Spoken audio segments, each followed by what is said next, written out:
হাঁটুতে ব্যথা আছেন, শরীরে ব্যথা আছেন, গিরয় গিরয়। ওপরটা নিচে কাজ করি, ব্যথা সোজা হয়ে পারি না, রাত্রের সময় ছুঁতেও পারি না। বাম গাইতে শুটলে মনে আমার কেউ গলা চেপে রাখছে, অনেক কষ্ট হইতো। একটা টান লেগে মাজায় ব্যথা পাইছিলাম, পরে আমি অনেকক্ষণ শুয়েছিলাম ফ্লোরে। ব্যথার ওষুধ খাইলেও ব্যথা কাজ হইতো না, এবং কি মাঝে মাঝে অ্যাবসেন্ট করতে হইতো।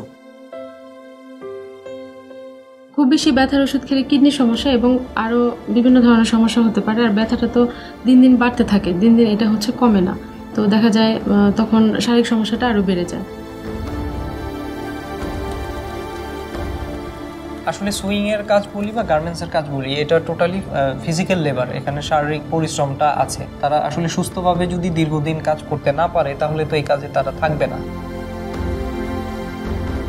ফ্যাক্টরির ক্ষতি হলো, ফ্যাক্টরি একজন এক্সপিরিয়েন্স, ইফিশিয়েন্ট, স্কিল লোক হয়, যেটা তার তৈরি করতে আবার 2-3 বছর সময় লাগবে। এইগুলা আসলে টাকার অঙ্কে হিসাব করলে অনেক আসবে।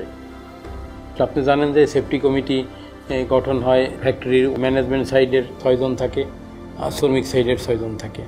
এই 12 জনকে নিয়ে সেফটি কমিটি গঠন করা হয়। কোনো একটা প্রজেক্টের আন্ডারে বেশ কয়েক বছর আগে এখানে অ্যাসেসমেন্ট হয়।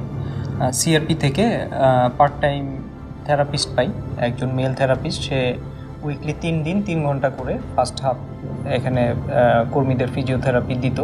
আসার পরেই অনেকে থেরাপি করছে, তারা দেখতেছে যে আসলে ব্যথাটা থেরাপি দিয়ে ঠিক হয়। পরে তারা আমাদেরকে জানাইছে, অনেকে জানতে পারছে এই বিষয়টা। তারপর আমরা এটা ম্যাডাম এবং স্যারদের সাথে কথা বলছি। তখন ম্যানেজমেন্ট ডিসাইড করলো যে আচ্ছা ঠিক আছে, তাইলে আমরা আমাদের ফ্যাক্টরির মেডিকেল সেন্টারের একটা পাশে ফিজিওথেরাপি সেন্টার ওপেন করি। এখানে একজন ফিমেল একজন মেল নিয়োগ করি। দেখা যায় একটা রোগীকে আমার 10টা কি 14টা সেশন দিতে হয় এবং আমার প্রপারভাবে পেশেন্ট আসে। এই পর্যন্ত আমাদের এখানে অনেক অলমোস্ট অ্যাভারেজ আমাদের 700 পেশেন্টের মতো হয়েছে, আমরা দেখেছি, ফিজিওথেরাপি দিয়েছি। এখন আমরা অফিসে থেরাপি নিতে পারি। ব্যক্তিতে এমন ব্যবস্থা থাকে আমরা অনেক উপকৃত, অনেক ভালো। যে আমি এখন অনেক সুস্থ।